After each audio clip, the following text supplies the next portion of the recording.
ಇವಾಗ ಎಲ್ಲಿಗೆ ಹೋಗೋದು, ಎಲ್ಲಿ ಬಂತು ಮೈಲಾಪುರ ಗಾಯ್ಸ್, ನಾವು ಯಾದಗಿರಿಯಲ್ಲಿರೋ ಮೈಲಾಪುರ ಮನೆ ದೇವಸ್ಥಾನಕ್ಕೆ ಹೋಗ್ತಾ ಗಾಡಿ ಪೂಜೆ ಮಾಡಿಸೋದಕ್ಕೆ. ಆನ್ ದ ವೇನಲ್ಲಿ ಅತ್ತಿಗುಡೂರು ಅಂತ ಅಲ್ಲಿ ಸ್ವಲ್ಪ ರೆಸ್ಟ್ ತಗೋತಾ ಇದ್ದೀವಿ. ಇನ್ನೂ ನಂಗನ್ಸಿರೋ ಮಟ್ಟಿಗೆ ಇನ್ನೂ 70 ಕಿಲೋಮೀಟ್ರ್ ಬಾಕಿ ಇದೆ. ಇಲ್ಲಿಂದ ಇವಾಗ ಹೊರಡ್ತೀವಿ. ನಿಮಗೆ ದೇವಸ್ಥಾನ ಎಲ್ಲ ಹೇಗಿರುತ್ತೆ ಅಂತ ತೋರಿಸ್ತೀವಿ. ವಿಡಿಯೋನ ಕಡೆವರೆಗೂ ನೋಡ್ತಾ ಇರಿ. ಮತ್ತು ಹಾಗೆ ಚಾನಲ್ಗೆ ಸಬ್ಸ್ಕ್ರೈಬ್ ಮಾಡಿ ಮತ್ತು ಶೇರ್ ಮಾಡಿ ಮತ್ತು ಬೆಲ್ ಐಕನ್ನ ಒತ್ತಿ. ಅಷ್ಟೇ. അപ്പോൾ എല്ലാവരും ഒത്തി ഗൈസ് പറഞ്ഞ പോലെ എല്ലാവരും ഒത്തി ബസ് ചെയ്ത് അടിച്ചു പൊട്ടിക്കാം.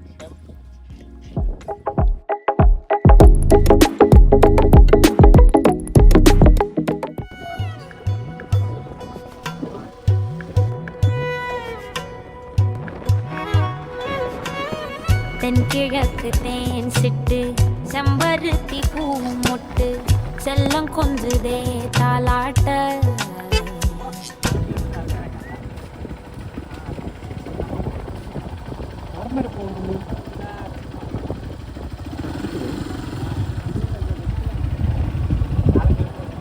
ಮೊದಲೆಲ್ಲ ಆ ಕಡೆ ಬೆಳಗಾವಿ, ವಿಜಯಪುರ, ಬೆಳಗಾವಿ, ಧಾರವಾಡ 7 ಡಿಸ್ಟ್ರಿಕ್ಟ್ ಮಾಡಿದ್ದೆ. ರವಿ ರೆಬಲ್ ಅಂತ ಸೈಕಲಲ್ಲಿ ಬೋಲ ಸೈಕಲಾಗೆ ಹೋಗ್ತೀರಾ ಬ್ರೋ? ಸೈಕಲ್ ಹೌದು. ಸೂಪರ್. ಯೂಟ್ಯೂಬ್ ಚಾನಲ್ ಐತಾ? ಹಾಂ, ಇನ್ಸ್ಟಾಗ್ರಾಮ್ ಐತೆ. ಯೂಟ್ಯೂಬ್ ಸ್ಟಾರ್ಟ್ ಮಾಡಿಲ್ಲ. ಏನು ಹೆಸರು? ರವಿ ರೆಬಲ್ 88 ತೋರಿಸಿ ಒಂದ್ಸಲ. ಹೌದಾ ಸರ್, ನಿಮ್ದು ಯಾವ ಊರಂತ ಕೇಳ್ಬೋದು? ಕೇರಳ. ಕೇರಳ? ಅಲ್ಲಿಂದ ಬಂದಿರೋದ ನೀವು? ಇಲ್ಲ, ಅಂದರೆ ಬ್ಯಾಂಗ್ಳೂರಲ್ಲಿ ಸೆಟಲ್ಡ್ ಆಗಿರೋದು. ಹಾಂ. ಸ್ವಂತವ್ರು ಬಂದು ಕೇರಳ.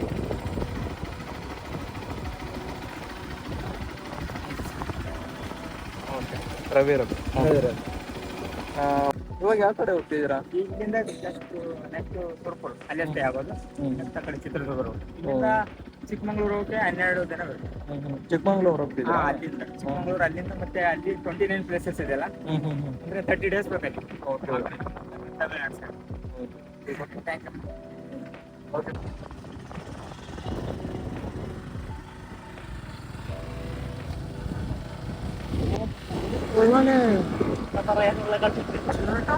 അവൻ സൈക്കിളിൽ പോണത്. സൈക്കിളിൽ പോയിട്ട് അവിടെ സ്റ്റേ എടുത്തിട്ട് അവിടെ നിൽക്കാൻ പറ്റുന്നു.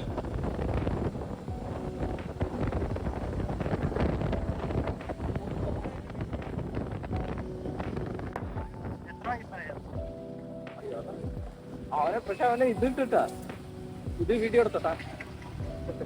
അവനെ എന്താണ് ഇൻസ്റ്റാഗ്രാമിൽ കണ്ട 29 ആ 29 യൂട്യൂബിൽ ഇടുകയാണെന്നുണ്ടെങ്കിൽ നല്ലോണം കേറില്ല അവന്.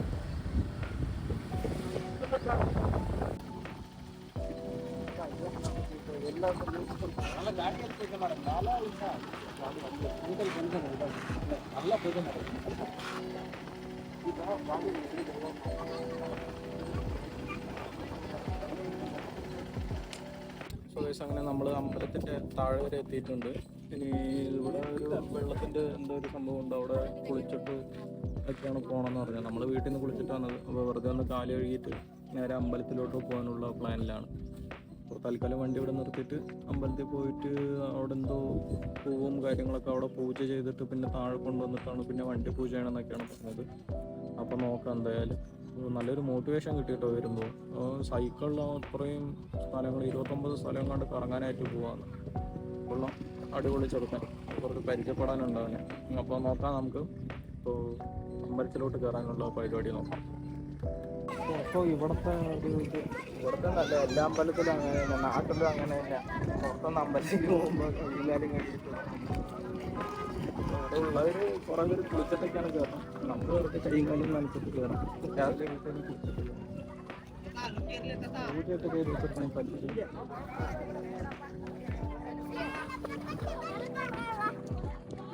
ഞാൻ മുഖം കഴുകാനൊക്കെ പ്രതീക്ഷിച്ചിട്ടാണ് വന്നത്. പക്ഷെ വെള്ളം കണ്ടപ്പോൾ എനിക്ക് മുഖം കഴുകാൻ തോന്നുന്നു. കഴുകണ്ട.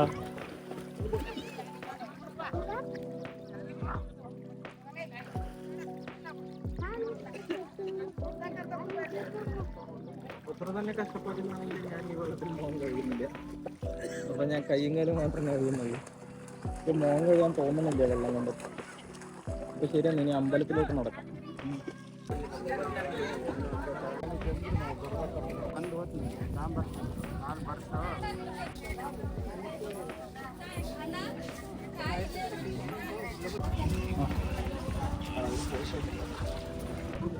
ഞാൻ സൈക്കിളിൽ പോകുമ്പോൾ നമുക്കോട്ട് സ്റ്റെപ്പ് കയറി പോകാൻ പറ്റില്ലെന്ന് ചോദിച്ചതാണ്.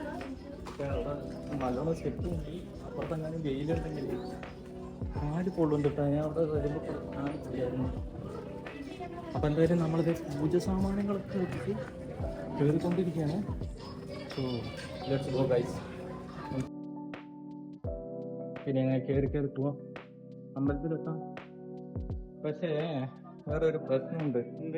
നമ്മളന്ന് മറ്റേ കേരള പഴനിക്ക് പോയ പോലെ ആവുമെന്നൊരു സംശയമുണ്ട്. എന്താണെന്നറിയോ, അന്നത്ര 20 22 42 അത്ര കണ്ട സ്റ്റെപ്പല്ലേ ഉണ്ടായിരുന്നത്. അത് കാരണം തന്നെ വയ്യായിരുന്നു. ഇത് അത്ര ഉണ്ടെന്ന് അറിഞ്ഞതാ.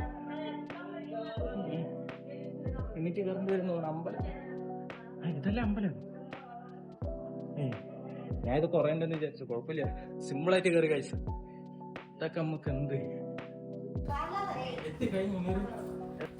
10-12 സ്റ്റെപ്പും കൂടി ഉള്ളൂ നമ്മൾ അമ്പലത്തിൽ കയറി. പക്ഷെ റോങ് സൈഡിൽ കൂടെ നമ്മൾ കയറിയിട്ടെ, അപ്പുറത്തെ കൂടെ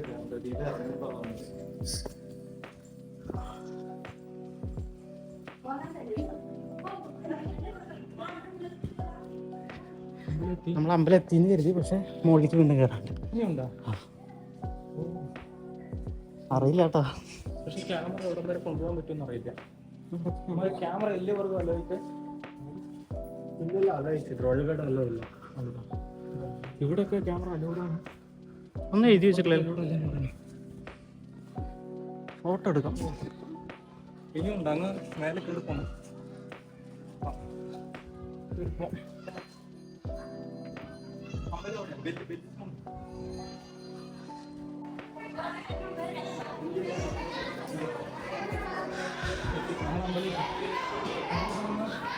ക്യാമറ ഇവിടെ അലോഡാണ്. അതിൻ്റെ അകത്തോട്ട് അമ്പലമാണ്. ഇത് അമ്പലമാണ്, പക്ഷേ ക്യാമറ ഓടാൻ വരെ അലോഡോട് പോകുന്നത്. അപ്പം എന്തായാലും അകത്ത് കയറിയിട്ട് പുറത്ത് വന്നിട്ട് എക്സ്പീരിയൻസ് പറയാം. ശരിയാണ്. അപ്പം നമ്മളങ്ങനെ അമ്പലത്തിൻ്റെ ഉള്ളിൽ കയറി തൊഴുതു വന്നു. ഇതിൻ്റെ പ്രതിഷ്ഠ ഇരിക്കുന്ന എവിടെയാണെന്ന് അറിയാം. ഇത് കണ്ടോ, ഈ വലിയ പാറ, ഈ പാറയുടെ ഇടയിൽ അവിടെ ചെറിയൊരു ഗ്യാപ്പ് ഉണ്ട്. ആൾക്കാർ വരുന്നുണ്ടോ? ആ ഗ്യാപ്പിൻ്റെ ഉള്ളിൽ കൂടെ പോകണം. ഈ പാറയുടെ അടിയിലാണ് അതിൻ്റെ പ്രതിഷ്ഠ ഇരിക്കുന്നത്. മൈലാർ ലിംഗേശ്വര എന്ന് പറഞ്ഞൊരു ദൈവമാണ് അത്ര ഇരിക്കുന്നത്. നേരെ തൊട്ട് താഴെ മൈലാർ ലിംഗേശ്വരൻ്റെ ഭാര്യയാണെന്ന്. അപ്പോൾ ദൈവമാണത്രേ. അപ്പോൾ നമുക്ക് അതിൻ്റെ അകത്തോട്ടൊന്നും കയറി പോവാം. എന്തായാലും ഇത് കൊള്ളാം കേട്ടോ. പാറയുടെ അടിയിലാണ് ഇതിൻ്റെ പ്രതിഷ്ഠ എന്ന് പറഞ്ഞിരിക്കുന്നത്. ദൈവത്തിൻ്റെ ഒരു മൂർത്തി ഇരിക്കുന്നത് ഈ വലിയ പാറൻ്റെ അടിയിൽ. കൊള്ളാം. ഇനി മൊത്തമായിട്ട് നോക്കാം.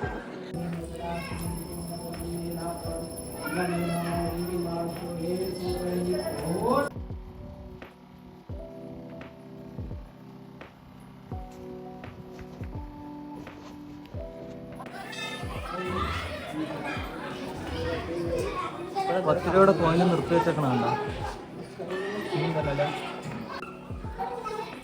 നമ്മൾ ഈ ഇതുപോലത്തെ ചെറിയ ചെറിയ വാതിലിലൂടെയാണ് കേട്ടോ വരുന്നത്.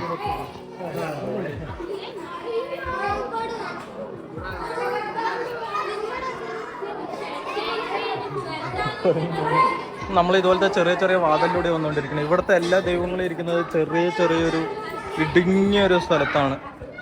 അപ്പോൾ വലിയ വലിയ പാറയില്ല, ആ വലിയ വലിയ പാറയൊക്കെ അങ്ങനെ ഗ്യാപ്പ് ഉണ്ടാക്കി അതിൻ്റെ ഉള്ളിൽ പ്രതിഷ്ഠ ഉണ്ടാക്കിയിട്ട് വെച്ചേക്കുന്നു. അപ്പോൾ ആ ചേച്ചിയുടെ പൂ പറിച്ചുകൊണ്ട് പോയി കുരങ്ങ്.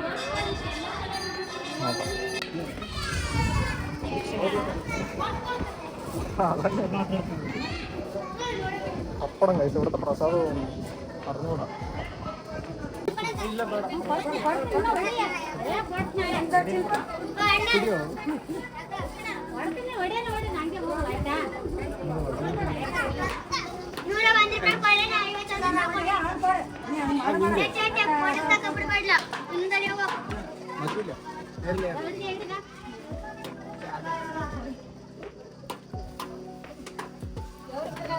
എന്താ സംഭവം പറയുക, അമ്പലത്തിൽ പൂജ ചെയ്ത തേങ്ങയില്ലേ, ഇത് ഇവിടെ വന്നിട്ട് ഉടയ്ക്കണം. എവിടെയെങ്കിലും ഉടയ്ക്കണം.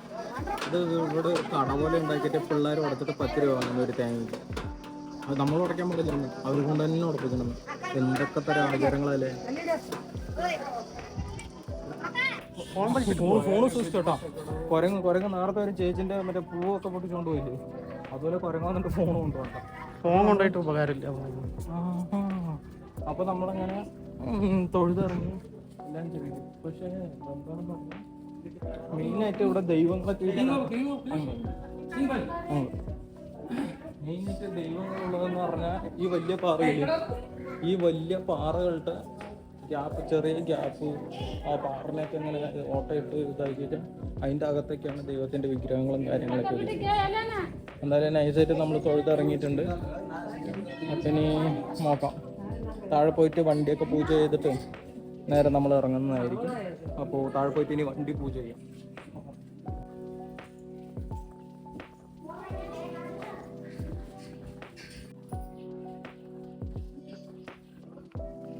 നന്മയുള്ള ലോകമേ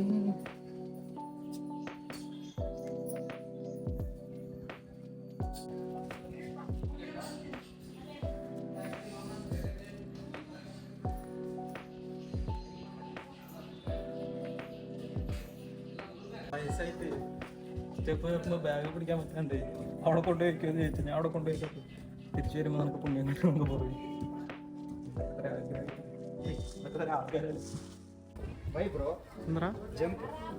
ഇവിടെ വഴിയില്ല, വെറുതെ അല്ല, ആൾക്കാരൊക്കെ അപ്പുറത്തെ സൈഡിൽ കൂടെ വരുന്നില്ല. അപ്പൊ ഇവരെങ്ങനെ കയറി വന്ന മുകളിലേക്ക്? ആ വയസ്സായ ബാഗ് ഇതേ തോന്നുന്നു വന്നിട്ടുണ്ടാവും. ഞാനും വിചാരിച്ചു ഇവരെന്താ ഇങ്ങനെ വരുന്നത്, ഇപ്പുറത്തെ കൂടെ എന്താ ഇല്ലാത്തതെന്ന്. ആ മണി അടിച്ചു.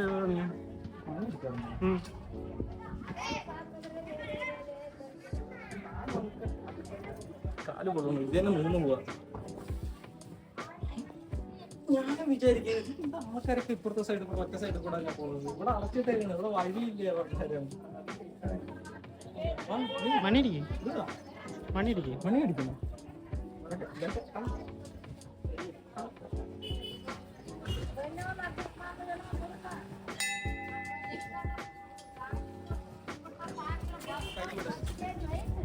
കുഴപ്പമില്ല.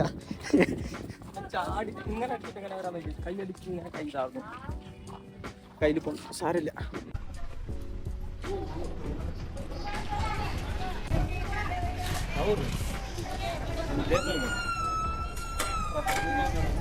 ഇവിടെ വരയ്ക്കട്ടെ.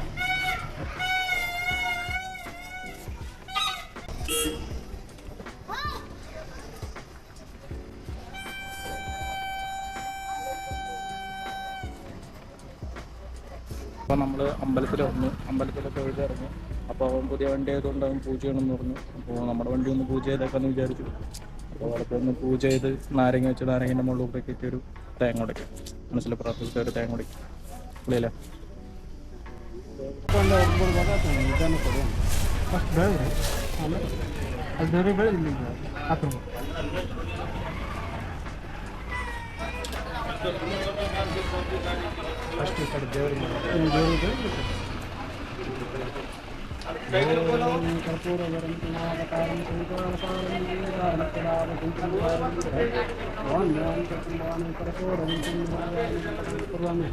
അയ്യാമംഗളം പാർവതി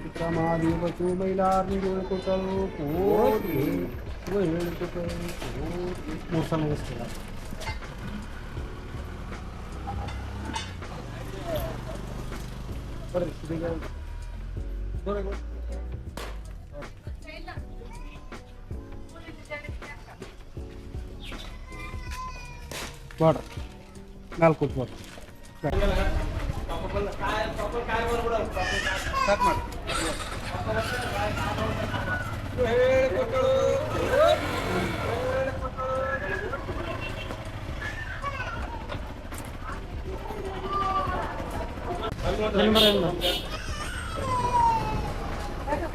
തീ കത്തുണ്ടായിരുന്നു. കർപ്പൂരം വെച്ച് കത്തുന്നുണ്ടായിരുന്നു. നേരെ പെട്രോൾ ടാങ്കിൻ്റെ അവിടെ തന്നെ കത്തിയാല്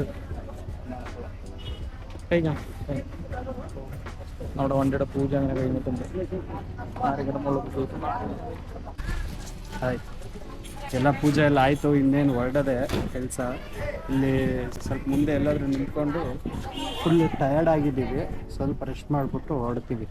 ಸಿಗೋಣ. അങ്ങനെ നമ്മളിപ്പോൾ അമ്പലത്തിലെത്തി. മുകളിൽ അമ്പലത്തിൽ പോയി തൊഴുതു. പിന്നെ വണ്ടിയിൽ പൂജ ചെയ്തു. അപ്പോൾ ഇനി നമ്മളിവിടുന്ന് ഇറങ്ങുകയാണ്. പക്ഷേ എനിക്ക് മനസ്സിലാവാത്ത വേറൊരു കാര്യമുണ്ട്. അതിപ്പോൾ ഇവൻ്റെ കാര്യത്തിലായാലും ശ്യാമിൻ്റെ കാര്യത്തിലായാലും രണ്ടും ഒന്ന് തന്നെയാണ്. എന്താന്ന് പറഞ്ഞാൽ ഇവരുടെയൊക്കെ എന്താണ് വീട്ടു ദൈവം എന്ന് പറയുന്നത് സംഭവിച്ചിരിക്കുന്നത് 100-150 കിലോമീറ്റർ അങ്ങ് അപ്പുറമാണ്. ഇവരുടെ വീട് എവിടെയോ കിടക്കുന്നു, ഇവരുടെ വീട് ദൈവം എവിടെയോ കിടക്കുന്നു. ഷാമിൻ്റെ അവിടെ അങ്ങനെ തന്നെ, അവൻ്റെ വീട്ടിൽ നിന്ന് 150 കിലോമീറ്റർ അങ്ങ് പോകണം അമ്പലത്തിലേക്ക്. 2 പ്രാവശ്യം പോയി അങ്ങോട്ട്.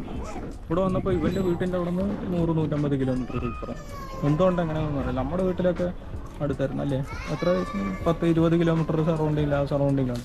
ഇവിടെയൊക്കെ 100-150. ഇപ്പോൾ സംഭവം എനിക്കിനി മനസ്സിലായിട്ടില്ല. അപ്പോൾ എന്തായാലും വന്നു. അപ്പോൾ ഇനി പോണു, ഇടയിൽ വെച്ച് എവിടെയെങ്കിലും നിർത്തണമെന്നുണ്ടെങ്കിൽ അവിടുത്തെ കാഴ്ചകൾ കാണിച്ചു തരാം.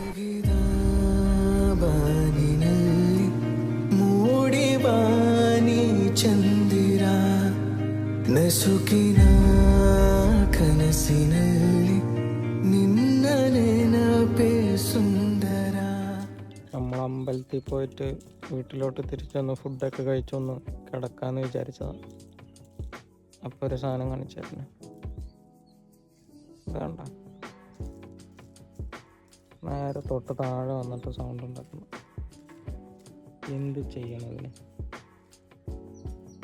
ആ ചപ്പൊക്കെ വെറുതെ അങ്ങോട്ടും ഇങ്ങോട്ടും തട്ടിയിട്ടുകൊണ്ടിരിക്കുകയാണ്. ഒന്ന് കിടക്കാൻ സമ്മതിക്കൂല. ഈ മരത്തിൻ്റെ താഴെ നിറച്ചും കിളികളും അണ്ണാനും. ഇതിപ്പോൾ കണ്ടില്ലേ ഈ സാധനം? ഇതൊക്കെയാണ്. എങ്ങനെ എടുക്കാനാ? ഈ മരത്തിൻ്റെ താഴെ കുറച്ച് തണുപ്പും മൊത്തം ചൂടാ. ഓട്ടിപ്പിച്ചു വിട്ടാല വേണ്ടല്ലേ, അതവിടെ ഇരുന്നു. ഞാൻ കുറച്ച് നേരം കിടക്കട്ടെ, വൈകുന്നേരം എണീറ്റ് അങ്ങോട്ടെങ്കിലും പോകും.